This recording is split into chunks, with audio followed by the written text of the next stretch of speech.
प्रवीण कुमार केसरी शब्दों के ऐसे जादूगर जिनके व्यंग में हंसी भी है, चुभन भी और सच का करंट भी।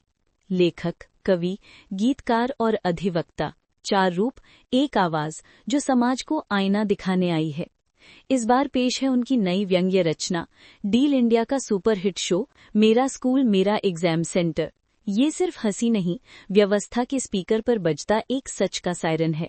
कभी आपको हंसाएगा तो कभी भीतर सवाल छोड़ जाएगा। शिक्षा ली है पर क्या समझ भी आई?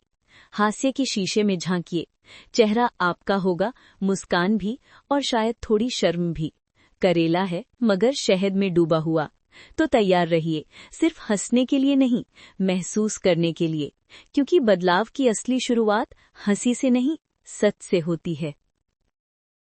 वर्तमान में हमारे प्रादेशिक बोर्ड, कॉलेज और विश्वविद्यालयों की हालत 19-20 नहीं है, बल्कि फीस जमा करो, घूस पकड़ाओ, फाइल आगे बढ़ाओ में बदल गई है। हर विभाग में जैसे बिल गिनने की प्रतियोगिता चल रही हो।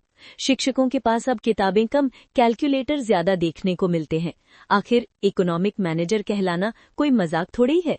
वास्तविक हालत यह है कि बेसिक शिक्षा में ट्रांसफर पोस्टिंग की पारदर्शिता इतनी महीन है कि अर्थशास्त्रियों के जटिल फार्मूले यहाँ टिकी नहीं पाते। बड़े बड़े प्रोफेसर अपनी किताबें खोलते बंद करते नजर आते हैं और आखिरकार दम खाकर कहते हैं, इसका गणित तो हमारे गणित से कहीं ऊंचा है। पान की दुकान से लेकर शिक्षण संस्थान तक सब जगह गुप्त गणित का बोलबाला है, ज्ञान का नहीं, गड्डी का। मजेदार बात तो ये है कि हमारे शिक्षा तंत्र में हर सवाल का हल पैसे से शुरू होता है और पैसे पर ही खत्म। बाकी सब तो महज सिलेबस है। अर्थ यानी मनी, शास्त्र यानी वहां की परंपरा, यानी शिक्षा का गणित अब पढ़ाने पढ़ाने का नहीं, उगाहने उगाहने का आशावाद है। यही है कि कभी तो यहाँ ज्ञान और गणना का सही समीकरण बैठ जाएगा। आजकल स्कूलों की दुनिया में हैसियत मापने का पैमाना बदल गया है। पहले पूछा जाता था, आपके स्कूल में कितने क्लासरूम हैं? फिर पूछा गया, स्विमिंग पूल है या नहीं? और अब सबसे बड़ा सवाल है, भाई साहब, आपके स्कूल में एग्जाम सेंटर पड़ता है या नहीं? जिस स्कूल को परीक्षा केंद्र का गौरव प्राप्त हो जाता है, वो रातों रात वीआईपी लाउंज बन जाता है। स्कूल के प्रबंधक का खर्च बढ़ना तो लाजमी है, आखिर वीआईपी स्टेटस मेंटेन भी तो करना पड़ता है। अधिकारियों की विजिटिंग फीस, निरीक्षण शुल्क और सुविधा शुल्क देते देते बेचारे प्रबंधक की हालत उस दूल्हे के बाप जैसी हो जाती है जिसे बारातियों की हर जायज नाजायज फरमाइश पूरी करनी पड़ती है। लेकिन इस खर्च का रिटर्न ऑन इन्वेस्टमेंट भी तगड़ा है। अधिकारी की दुकान ऐसी गुलजार रहती है जैसे दिवाली पर मिठाई की दुकान। एक एग्जाम शो खत्म होता नहीं कि अगले शो की बुकिंग शुरू हो जाती है। ये एक शानदार इवेंट मैनेजमेंट बिजनेस है जहां हर साल वही कलाकार, अधिकारी, वही वेन्यू, स्कूल और वही दर्शक नकलची छात्र होते हैं, बस टिकट का रेट थोड़ा बढ़ जाता है। भारत वाकई बदल रहा है।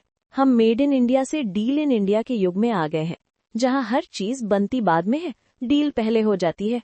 और इस डील को सफल बनाने का सबसे बड़ा प्लेटफॉर्म है डिजिटल इंडिया। लेकिन इस डिजिटल क्रांति ने सबसे ज्यादा बेचैन हमारे अध्यापकों को कर दिया है।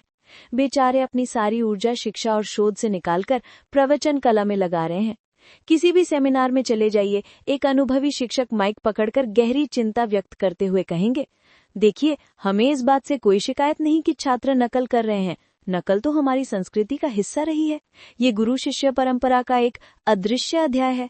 असली चिंता तो ये है कि अगर एआई और गूगल ऐसे ही फलता फूलता रहा तो अगली पीढ़ी को नकल कराने की हमारी विशेषज्ञता का क्या होगा? हमारा रोजगार तो इसी नकल प्रबंधन उद्योग पर टिका है। कहीं ऐसा न हो कि भविष्य में छात्र हमारी जगह एआई को गुरु दक्षिणा देने लगे। उनका दर्द जायज है। कल तक वे नकल के सप्लायर थे, आज बस साइलेंट ऑब्जर्वर बनकर रह गए हैं। उनका ज्ञान अब क्लासरूम में नहीं, बल्कि इस बात में सिमट गया है कि कौन सा ब्लूटूथ डिवाइस सबसे छोटा है और किस ऐप पर आंसर की सबसे पहले लीक होती है।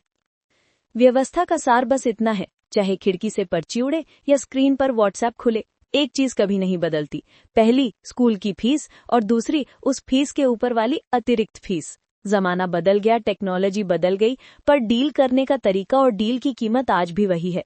बस अब पेमेंट कैश की जगह ऑनलाइन होने लगी है। यही तो है असली डिजिटल इंडिया। दरअसल शिक्षा का मंदिर अब मंदिर से ज्यादा मॉल लगने लगा है। फर्क बस इतना है कि यहाँ प्रसाद नहीं, रसीद मिलती है और भगवान की मूर्ति की जगह प्रिंसिपल की कुर्सी सबसे ऊंचे आसन पर होती है। नकल का धंधा बदला, फीस की वसूली का तरीका बदला, पर नियत वही पुरानी।